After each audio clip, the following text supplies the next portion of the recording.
tin lúa anh bên cánh đồng vàng em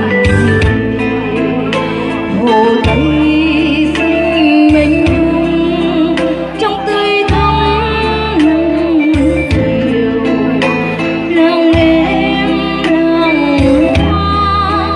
hoa thơm ngát buông mùa hồ tây gần nhau như hoa lúa rộn ràng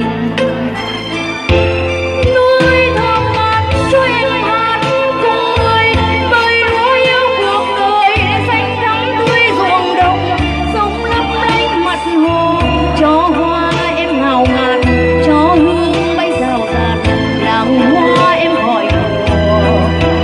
mùa xuân lúa lên xanh trong cây ơi mùa xuân tình ca đơm hoa từ lòng đất đôi lứa tình yêu mùa xuân làng lúa làng hoa mùa xuân.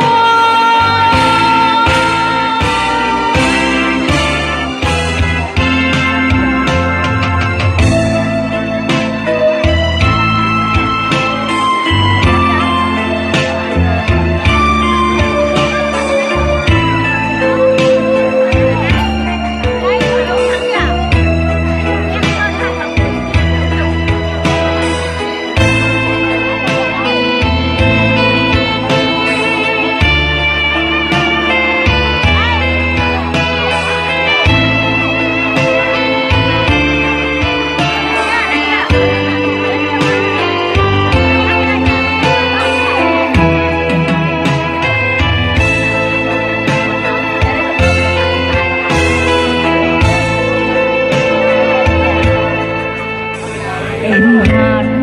câu gái nhớ buồn hạnh phúc trên đôi tay nơi anh đã gieo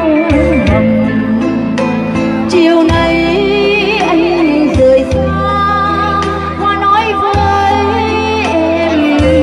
yêu hồ tây gần nhau